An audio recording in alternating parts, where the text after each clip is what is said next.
Hello everyone, तो आज अपन discuss करेंगे कि टाइटैनिक शिप जब आइसबर्ग से टकराती है तो टाइटैनिक शिप को आइसबर्ग का कितना पोर्शन विजिबल हुआ होगा। अब इसको स्टडी करने से पहले अपन देखते हैं कि टाइटैनिक शिप है क्या। टाइटैनिक शिप का कंप्लीट नाम है आरएमएस टाइटैनिक और ये 19th सेंचुरी की सबसे बड़ी शिप थी। इसको प्रिपेयर किया था ब्रिटिश गवर्नमेंट ने। ब्रिटिश गवर्नमेंट ने व्हाइट स्टार लाइन कंपनी को इसका ऑर्डर पास किया था और ये प्रिपेयर हो गई थी 2 अप्रैल 1912 को। 10 अप्रैल 1912 को इस शिप को अपनी फर्स्ट जर्नी को स्टार्ट करना था। कैप्टन एडवर्ड जॉन स्मिथ के अंडर में इसने 10 अप्रैल 1912 को अपनी फर्स्ट जर्नी को स्टार्ट किया।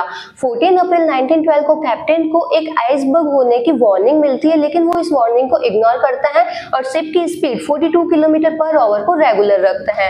14 अप्रैल 1912 को टाइटैनिक अपने सामने एक बड़ा सा आइसबर्ग देखती है और अपनी स्पीड को कंट्रोल करती है। सारे ऑफिसर्स उसकी स्पीड को कंट्रोल करते हैं, लेकिन स्पीड कंट्रोल नहीं होने के कारण टाइटैनिक आइसबर्ग से टकरा जाती है। टाइटैनिक के राइट हैंड साइड का लोअर पोर्शन उससे डैमेज हो जाता है और उसकी वजह से उसके 16 कंपार्टमेंट में वाटर फिल हो जाता है और धीरे धीरे पूरी टाइटैनिक शिप वाटर में डूब जाती है।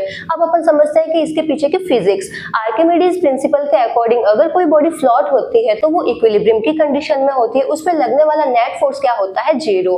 तो आइसबर्ग जब वहां पे फ्लोट होता है, ओशन पे फ्लोट होता है, तो आइसबर्ग क्या है, इक्विलिब्रियम की कंडीशन में है। आइसबर्ग का वेट एक्ट करेगा डाउनवर्ड डायरेक्शन में और ओशन आइसबर्ग पे क्या लगाएगा, अपथ्रस्ट फोर्स। वेट की वैल्यू अपन को क्या मिलती है, mg, जहां पे m होता है मास ऑफ आइसबर्ग और g होती है ग्रेविटी और अपथ्रस्ट फोर्स क्या होता है, रो vg, जहां पे रो होती है डेंसिटी ऑफ ओशन, v होता है volume of iceberg dissolve in the ocean and g होता है ग्रेविटी।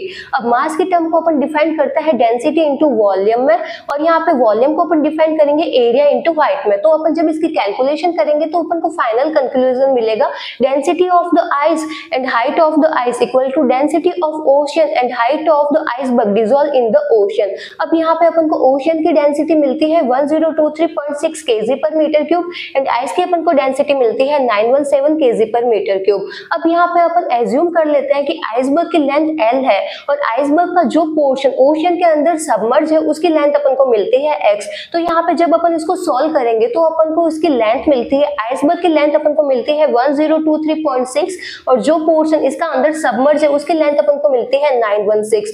जो पोर्शन इसका विजिबल है उसकी अपन को लेंथ मिलती है 106.6। तो जब अपन इसको परसेंटेज में कन्वर्ट करेंगे तो अपन को मिलेगा 10.41%। तो जब टाइटैनिक शिप आइसबर्ग से टकराती है तो ओनली 10.41% ही उसको विजिबल होता है, जबकि उसका 89.59% अंदर सबमर्ज होता है। इसी तरीके के अमेजिंग कॉन्सेप्ट जानने के लिए जुड़े रहे शिक्षा मिशन।